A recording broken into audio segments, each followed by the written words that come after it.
사탄도 안 씁니다. 이제 붙여서 하겠습니다. 게으른 사람은 사탄도 안 씁니다. 우리 옆 사람과 인사하겠습니다. 잘 오셨습니다. 축복합니다. 사랑합니다. 우리 토요일마다 우리 항전직들과 함께 기존에 새벽 기도하던 분들과 함께 또 귀한 예배 시간, 기도하는 시간을 가져서 너무 좋습니다. 또 우리 교회는 이제 두드림센터 건축이 이제 한 달하고 조금 더 남았습니다. 막바지 느헤미야가 성벽 건설할 때 문짝을 달 때입니다. 그때 산발락과 도비야의 도전이 시험이 있었죠. 우리에게도 이 문짝을 다는 시기에 조심해야 합니다. 항상 긴장하고 기도하고 또 어떤 사단의 공격과 또 외부의 공격에 우리가 잘 이겨나갈 수 있도록 저와 여러분이 기도해 주시기를 부탁을 드립니다. 또 우리 안락교회는 그와 더불어 당회가 우리 본당 두드림센터를 다 지어지게 되면 우리가 이사를 가고 이 본당을 전체 수리하기로 당회가 결의를 했습니다. 그래서 4월 첫째 주일 날 재직회를 통과하게 되면 바로 우리가 공사 준비해서 시작하게 될 것입니다. 우리가 이제 잠시 두드림센터로 이제 피난을 거의 한 6주에서 7주 갔다 오게 됩니다. 그럼 여기를 전체를 다 뜯고 외벽과 강단 또 천장 그 모든 시설을 다 바꾸고 그렇게 해서 아주 아름다운 공간으로 다시 공간이 최소한의 비용으로 또 제가 얼굴을 보니까 또 돈은 헌금은 어디서 나오냐 걱정하시는데 최소한의 비용으로 우리가 당회가 잘 또 우리 위원회가 잘 준비하고 있습니다. 여러분 이를 위해서도 기도해 주시기 바랍니다. 할 때 하자 이게 이제 우리 당회 생각이라서 7월 셋째 주일 날 완전히 정해졌습니다. 7월 셋째 주일 날 입당식과 임직식을 하기로 동시에 하기로 우리 교회가 결정을 했습니다. 여러분 이를 위해서 기도해 주시기를 부탁드립니다. 오늘 말씀은 특별히 새벽 기도 때 이제 순서로 제가 강의를 하다가 오늘 말씀이 오늘 걸리게 된 겁니다. 데살로니가 교회는 아주 가난한 교회였습니다. 수고하고 땀을 흘려야만 밥을 먹고 살 수 있는 양식을 먹고 살 수 있는 사람들이 대부분 이 데살로니가 교인들이었습니다. 사도 바울은 이런 형편 가운데 오늘 말씀을 그들에게 전하게 되는 것입니다. 근데 데살로니가 교회 안에게는 두 가지 가장 큰 문제점이 몇 가지가 있었습니다. 사도 바울이 3주 반에 세워지고 떠난 교회였기 때문에 교리적으로 약하게 되었죠. 이단의 공격들이 참 많았습니다. 그 이단의 공격 가운데 가장 중요한 이단들이 누구였냐면 시한부 종말론자들, 예수님이 이미 오셨다 아니면 예수님이 어느 시간에 올 것이다 라고 말했던 사람, 이단들이 있었다는 거예요. 그러다 보니까 데살로니가 교회 안에 매일매일 노동해야 밥 먹고 사는데 노동을 중지한 사람들이 있었다는 겁니다. 그래서 게으르게 되고 무질서가 나타나게 되고 일하지 않고 무의도식하는 이런 사람들이 생겨나게 됐다는 거예요. 이게 결국 교회 공동체 안에 다른 사람에게 폐를 끼치게 되는 겁니다. 왜요? 형제가 굶주려 있으니까 일하지 않고 예수님 재림을 바라면서 다른 사람이 그 사람들을 먹이다 보니까 함께 먹을 수도 없고 양식은 적은데 말이죠. 이런 이유가 발생하게 된 거예요. 제가 다시 말씀드립니다. 여기에는 두 가지 이유가 있었어요. 영지주의 이단이 그들에게 찾아와서 나타난 현상이 있었습니다. 노동은 천한 것이고 기도하고 예배하는 것만 귀한 것이다 라고 가르쳤던 거예요. 이건 이단입니다. 다시 표현합니다. 이 이단이 교회 안에 교묘히 스며들어왔어요. 그래서 교회 안에 와서 목사직, 장로직, 권사직을 하는 것은 소중하지만 직장은 단순히 돈 벌기 위한 것이다. 이게 이단입니다. 현대판 아주 교묘하게 들어온 이단이에요. 자기 직업을 소명으로 여기고 여러분은 교회를 위해서 부름받은 사람이 아니에요. 여러분 교회 사역을 위해서 완전히 전적으로 교회 사역을 위해서 부름받은 사람은 목사들이고 여러분은 그리스도인으로서 세상에서 돈 벌고 직장 생활하고 그 믿지 않는 세상 속에서 거룩한 하나님의 영향력을 끼쳐서 그 세상에 있는 믿지 않는 사람을 예수 믿게 하는 것이 여러분의 부름받은 소명인 줄로 믿습니다. 이걸 헷갈려 하시면 안 돼요. 그래서 여러분이 나는 교회에서 전적으로 일해야 되겠다 하는 분들은 빨리 여러분의 직장을 그만두시고 신대원 가세요. 신대원 가서 전문성을 가지고 교회에서 일하라고, 전적으로 교회 사역을 연구하고 고민하고 사역하라고 부름받은 사람들이 목회자라는 말입니다. 2000년 전에만 초대교회 안에 이런 이단이 있었던 게 아니에요. 교묘하게. 이걸 누가 조장했냐면 목사들이 이런 분위기로 조장한 겁니다. 왜요? 교인들에다가 교회다만 붙들어 놓고 일 시키려고요. 일 시키려고 보니까 바쁘거든요. 교인들이 세상에서 밥도 벌어 먹어야 되고 직장 생활도 해야 되고 얼마나 바쁩니까, 현대인들이. 그런데 교회에다가 묶어놓으려니까 뭐라고 그들에게 교리를 가르쳤어요? 교회에서만 일하는 것이 하나님께 영광이고 그것이 거룩한 일이라고 목사들이 이 짓을 했어요. 여러분, 이와 같은 일들이 현대판에도 벌어졌다는 사실입니다. 또 한 가지 이유는 예수님의 긴박한 재림 때문에 노동을 다 중지하고 하늘만 쳐다봤다는 거예요. 여러분, 제가 즐겨 쓰는 말이 있습니다. 우리의 눈은 하늘을 바라보되 발은 땅을 디뎌야 합니다. 제가 즐겨 쓰는 말이에요. 우리의 눈과 마음은 하늘, 천국을 소망하고 이상, 비전을 향해야 되죠. 그러나 나의 발은 현실의 발을 디뎌야 돼요. 여러분, 그래서 성경을 보면 교회는 도피처가 아닙니다. 세상에서 부적응자들의 도피처가 아니에요. 세상에서 열심히 일하고 전투적으로 일하고 하나님의 백성으로 일하다가 부상당한 사람들이 치유받는 곳이 교회입니다. 할렐루야. 여러분, 이것도 주의 성경이 말씀하시는 복음인데 이런 복음을 들어보셨나요? 이게 진짜 복음인데. 예수님께서 사람을 부르실 때 게으른 사람은 부른 적이 없어요. 다 세리가 마태가 세리에서 일할 때, 악하지만 열심을 할 때, 베드로, 야고보, 요한이 고기잡이를 할 때 열심히 그 성경에 보면 기가 막힌 단어가 나요. 밤새도록 고기를 잡았대요. 이게 보통 사람들이 아니었던 겁니다.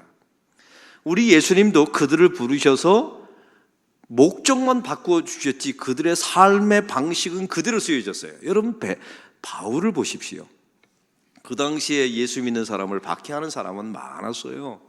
근데 다마스커스에서, 예루살렘에서 다마스커스는 걸어서 80km입니다. 그걸 걸어가면서 예수 믿는 사람을 핍박하러 다녀요. 열심히 하라는 최고입니다. 근데 그에게 그 열심의 대상을 율법으로부터 예수님으로 바꿔치기 한 것뿐이에요. 그 열심은 그대로 사용하셨어요. 성경에 보십시오.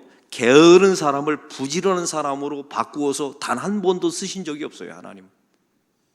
다 자기 삶에 악한 방법이지만 악한 일에도 최선을 다하며 열심인 사람을 선한 사람으로 바꾸어 주셔서 그 삶의 방식은 그대로 사용하셨죠. 열심 말이에요. 오늘 말씀에 보면, 그러면 이 초대교회 안에 나타났던 삶의 세 가지 부작용이 있었습니다. 오늘 말씀에 6절을 다 같이 읽겠습니다. 형제들아, 우리 주 예수 그리스도의 이름으로 너희를 명하노니 게으르게 행하고 우리에게서 받은 전통대로 행하지 아니하는 모든 형제에게서 떠나라. 게으름이 나타났어요. 삶에 의욕이 없죠. 이건 잘못된 종말론을 가지고 있는 거예요. 여러분, 성경적으로 예수님이 내일 아니면 오늘 저녁에 재림하신다, 만약 그랬다고 합시다. 정말로. 그러면 그리스도인들은 바빠집니다. 못다한 일도 하고, 오늘 또 용서 못한 일을 용서하고, 또 내가 베풀지 못한 것을 베풀고, 그러면서 더 바빠져요. 그런데 잘못된 종말론을 가지고 있는 사람은 손을 놓습니다. 어차피 부질없는 짓, 예수님 오시면 다 끝나니 부질없다 하면서 손을 놔버려요. 이게 잘못된 종말론과 좋은 종말론의 차이점입니다. 우리가 만약에 예수 믿는 사람들이 죽는 날을 알면 예수 믿는 사람은 더 거룩하게 살아요. 예수 믿지 않는 사람은 손을 놔버리고 방탕하게 삽니다. 이게 차이점이에요. 교회 공동체도 마찬가지입니다. 이 게으름을 조심하셔야 돼요. 교회 안에 사역자를 쓸 때 특별히 조심해야 되는데, 세상에서도 게으른 사람은 교회 일을 시켜도 게으르게 합니다. 제가 이거는 예외가 없었어요. 세상에서 자기 직업을 대충 여기면서 살아가는 사람은 놀라운 사실은 교회 직분도 대충 여겨요. 그런데 세상에서 방법은 뭐였든 최선을 다해서 성실하게 자기 삶에 최선을 다해서 살아가는 사람은 그의 사역을 시키면 사역도 그렇게 합니다. 그래서 오늘 성경에 보면 이 정말로 잘못된 영지주의가 데살로니가 교회 안에 들어와서 그것이 게으름을 만들어냈다는 거예요. 우리 교회 안에 바로 이런 게으름이 떠나가기를 소망합니다. 오늘 성경은 대안을 말하죠. 그들과 떠나라. 이 말은 뭐냐면요, 두 가지 의미가 있어요. 그들과 아예 교제를 끊으라는 겁니다. 왜요? 영향을 받으니까. 또 중요한 의미가 있어요. 그런 사람을 내보내라. 그리고 또 한 가지, 그런 사람을 절대로 일꾼으로 쓰면 안 된다. 우리 안락교회가 중직자를 뽑을 때 중요한 원칙이 하나 있어요. 여러 가지가 있지만 제가 마음에 소중하게 여기는 게 있어요. 하나님, 우리 안락교인들이 제발 이것만은 보게 해주세요. 그 교인이 세상에서 어떻게 사는지. 두 가지입니다. 열심히 사는지, 자기 직업을 소명으로 여기고 정말 거룩하게 그 직업을 사용하는지. 이걸 보셔야 돼요. 이게 안 돼서 한국교회가 병들었다니까요. 교회 일만 거룩하고, 여러분 우리 교회에 보면 어떤 성도가 그래요. 목사님, 수요 예배 나와야 되는데 나오고 싶어요. 근데 믿지 않는 남편이 가지 말라고 말합니다. 왜냐하면 자기와 함께 있어달라고. 함께 밥 먹자고 그런대요. 저녁이면 함께 밥 먹자고. 어떻게 합니까? 묻더라고요. 속으로는 그래도 나오십시오라고 말하고 싶었어요. 왜냐면 그래야 수요 예배 숫자가 늘어나니까. 목사의 마음은 다 똑같아요. 근데 제가 이를 악물고 말했어요. 수요 예배도 귀하지만 주일 예배 열심히 드리고 은혜 받고 그 힘으로 수요일날 남편과 밥 드세요. 그리고 그 남편을 전도하는 데 쓰세요. 그 시간을. 할렐루야. 제가 좀 이상하세요? 이게 본래 기독교였다니까요. 이게 타락해서 이게 목사들의 조작으로 이게 교회에만 사람을 모아놓으려고 하다가 이런 일을 벌이게 된 거예요. 세상에서는 게을러도 되고 교회에서만 열심을 부리면 된다고 누가 이렇게 가르쳐 놓은 거죠. 그래서 교회 안에 이런 게으름, 성도 안에 게으름이 들어오지 않도록 사랑하는 성도 여러분 조심하십시오. 그건 하나님의 방식이 아닙니다. 그래서 오늘 말씀의 제목을 제가 말했죠. 게으른 사람은 누구도 안 쓴다고요? 크게 대답했어요. 누구도 안 써요. 사탄도 안 써. 써먹을 데가 없어요. 사탄도 게으른 사람은 써먹을 데가 없어요. 좀 게을러야 사탄도 좀 써먹을 여지가 있죠. 그래야 뭔가 성과도 나고. 이걸 잊지 마십시오. 두 번째는 오늘 말씀에 보면 7절에 나와 있습니다. 다 같이 7절 읽겠습니다. 어떻게 우리를 본받아야 할지를 너희가 스스로 아나니 우리가 너희 가운데서 무질서하게 행하지 아니하며. 여러분, 이 영지주의자가 나타나고 또 세상에 대한 아까 말씀드린 게으름이 나타나고 시한부 종말론자들이 나타나게 되면 게으름과 더불어 두 번째 무질서가 나타나게 됩니다. 여기서 무질서라는 것은 계획이 없다는 것이고 두 번째는 앞뒤 우선순위가 없다는 뜻이에요. 여러분, 목사는요 항상 이렇게 기도하고 이렇게 저지르고 끌어가다가 보니까 항상 그 돈을 계산하지 않는 경우가 있어요. 이번에도 마찬가지입니다. 제가 처음에 우리 안락교회 본당을 보면서 이게 할 때 함께 리모델링을 해야 합니다 하면서 제가 기도하는 가운데 안을 내놨어요. 근데 참 우리 교회는 좋은 점이 있어요. 이걸 또 돈이 얼마 들어가나 철저하게 계산하는 분들이 있어요. 그래서 우리 교회가 좋은 교회입니다. 할렐루야. 목사는 저지르고 뒤에서 함께 일하는 사역자들은 그게 가능한지 돈을 계산해요. 그래서 돈이 너무 많이 나오는 걸로 책정되더라고요. 근데 이거를 좋은 업체를 만나서 꼼꼼하게 또 계산했더니 돈이 확 줄었어요. 그래서 그러면 해보자라고 우리 교회가 결정하게 된 거죠. 보세요, 담임 목사는 약간 이상주의자예요. 여러분 눈에도 그렇게 보이죠? 저는 항상 저지르고 원래 그런 거예요. 지도자는 끌어가고 뒤에 좋은 스텝들이 그걸 되도록 현실적으로 그 돈이 가능한지, 헌금이 나오는지, 예산이 뒷받침되는지, 이게 균형이 잡혀서 교회가 끌어가지는 겁니다. 저도 약간 함께 그들과 타협하고 또 양보하고 또 이렇게 하면서 교회가 이루어지는 거예요. 사랑하는 성도 여러분, 이것이 바로 질서인 겁니다. 이상만 바라보고 달려가면 나중에 허물어질 가능성이 있어요. 그래서 현실적으로 계산하고 계획하고 우선순위를 두고 이런 과정들이 명확하게 있어야 합니다. 그런데 중요한 사실은 영성학자들이 이런 말을 했어요. 매일매일의 삶을 무질서하지 않고 계획적으로 사는 가장 중요한 방법이 있다. 그게 새벽 기도다. 왜냐하면 새벽 기도 시간에 말씀을 들으면 기도 제목이 나와요. 기도 제목이 뭐냐면 내 삶의 우선순위거든요. 여러분, 이게 중요합니다. 내 인생에 지금 나는 새벽 기도에 내 문제를 가지고 왔어요. 지금 이게 급해요. 이게 어려워요. 이걸 놓고 기도하려고 왔는데 말씀은 다른 얘기 하거든요. 그게 우선순위, 그것도 중요하지만 우선순위는 따로 있다. 기도 제목을 바꿔야 이게 이루어진다라고 말씀해 주세요. 그래서 예배 시간, 새벽 예배 시간은 무질서를 질서로 바꾸는 시간입니다. 할렐루야. 밤새도록 세상이 무질서했어요. 얼마나 세상은 밤의 도시입니까? 여러분, 조폭이 새벽에 활동하는 거 보신 적 있어요? 한번 웃으면, 나이트클럽이 새벽에 문을 엽니까? 밤에 엽니까? 새벽에는 문을 닫아요. 혹시 이게 영적인 룰, 세상은 밤새 무질서합니다. 우리는, 하나님의 백성들은 새벽에 잠을 깨어서 무질서를 질서로 바꾸는 존재예요. 할렐루야. 그래서 하루를 살아갈 계획을 세우고 말씀의 우선순위를 세워서 살아가는 것이 바로 하나님의 백성들입니다.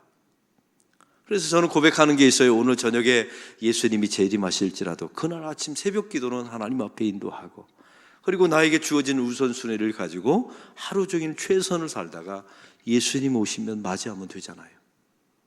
할렐루야. 바로 이것이 초대교회 안에 필요했던 신앙의 정신입니다. 또한 오늘 말씀에 보면 10절에 나와 있습니다. 10절의 말씀, 이 교회 안에 도대체 무슨 일이 벌어졌는지 다 같이 10절을 읽겠습니다.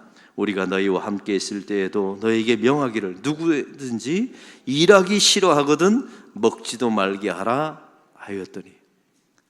여러분, 세상에서 가장 위험한 게 무엇입니까? 공짜입니다.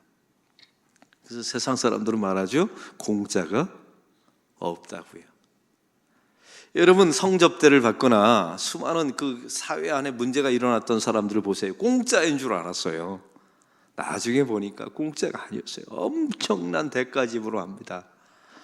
여러분, 세상에 보시면 예수님 십자가의 은혜도 우리는 공짜라고 알고 있어요. 아니요, 예수님이 십자가에 죽었기 때문에 그 대가 지불을 통해서 우리가 구원받은 거예요. 여러분, 세상의 원칙도 마찬가지입니다. 우리의 은혜는 하나님의 은혜로 받았지만 우리의 삶 속에 일어난 모든 것들은 여러분의 노동의 대가로, 여러분의 부지런함과 교회 사역을 사랑하고 직장의 사역을 사랑하면 그 일을 통해서 주어지는 열매라는 사실을 잊지 마시기 바랍니다.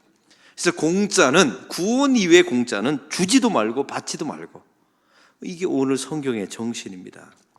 사랑하는 성도 여러분, 그래서 하나님의 백성들은 최선을 다해야 합니다. 그러면 최선의 의미가 뭘까요? 최고를 목적으로 두고 그냥 최선을 다하다가 결과를 받아들이면 돼요. 여러분, 최선이라고 말하면 좀 애매하죠. 최고의 목적을 두고, 저는 최고의 목적 하나를 두었어요. 우리 부산에서 우리 안락교회가 가장 건강한 교회가 되는 것. 할렐루야. 부산에서 우리 안락교회가 다음 세대에게 가장 많이 투자하고 가장 많은 놀라운 부흥의 역사가 일어나는 것이 저의 최고의 목표예요. 그 최고의 목표를 두고 최선을 다하는 거예요. 주시면 좋고 안 주면 그 결과를 받아들이면 되는 것 아닙니까? 여러분의 가정 안에도 직장 안에도 바로 이와 같은 우리의 눈은 이상을 바라보되 현실은 발을 딛는 역사가 일어나기를 원합니다. 제가 아주 또 즐겨 쓰는 말씀이 있어요. 성경을 통해서 찾아낸 것인데요, 꿈과 비전은 찾는 게 아니라 쌓여지는 것입니다.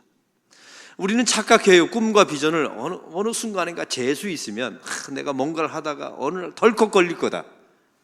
착각하지 마세요. 우리 청년들, 젊은 분들, 꿈과 비전은 살다가 어느 날 덜컥 걸리고 찾는 게 아니에요. 내가 살아왔던 지난한 싸움, 그 삶의 모든 경험, 아픔, 나의 살아온 모든 히스토리가 다 쌓여져서 나중에 보니까 그게 나의 꿈이 되고 비전이 되는 겁니다. 그래서 세상에서 쓸모없는 게 하나도 없어요. 여러분의 고난도 쌓여지게 되면 그게 결국 비전이 돼요. 제가 말씀드렸잖아요. 제가 1년 동안 투병 생활하면서 기도원에서 살면서 나는 이 짓을 왜 해야 되나. 근데 그게 쌓여지니까 제 진로가 바뀌었잖아요. 그러면서 하나님께서 저의 꿈과 비전을 발견하게 하셨고, 지금 살아오면서 제 친구들은 보면 만나면요, 폭상 들고 있어요. 다 얼마나 연구원 생활을 하면서 직장에서 쥐어짰든지 폭상 들고 얼굴 머리 다 이어지고, 제가 제일 쌩쌩해요. 제 머리가 제일 새카맣고요, 제 얼굴이 제일 밝고 제일 행복해 보여요. 그러면 그런 줄 아세요? 이런 날이 올 줄 알았어요. 몇십 년이 지나고 보니까, 만나고 보니까 그래요. 그러면서 제가 내린 결론이 있습니다. 그때 주님이 주셨던 꿈이 맞았구나. 내 인생을 가장 효과적으로, 가장 의미 있게 만드시려고 저는 그 길로 인도했고, 사랑하는 성도들은 이런 믿음의 고백을 가지고 우리 안락교회도 최선을 다해서, 지금 감독 또 위원회 수많은 사역자들이 있어요. 제가 보니까 극석이에요. 극석. 왜 극석인가 봤더니 직장 생활도 그렇게 하시더라고요. 우리 교회는 그래서 좋은 사역자들을 많이 뽑은 거예요. 그들에게 잘 맡기고. 교사들도 마찬가지입니다. 세상에서 열심히 일하는 교사들이 교회에 와서도 아이들을 열심히 가르쳐요. 이런 원칙들이 교회 안에 지켜지게 되고, 또 앞으로 우리 교회가 일꾼들을 뽑게 되면 직장을 소중히 여기고, 그게 뭐 청소부든 뭐든 소중하게 자기 소명으로 여기고, 직업에서 최선, 돈이 많고 적고의 문제가 아니라 최선을 다해서 열심히 사는 사역자를 교회 직분자로 뽑으면 우리 교회는 진짜 건강한 교회가 될 줄로 믿습니다. 이런 교회가 건축 과정을 통해서, 우리의 사역을 통해서 이루어지기를 소망합니다. 오늘 함께 기도하는 시간을 갖도록 하겠습니다.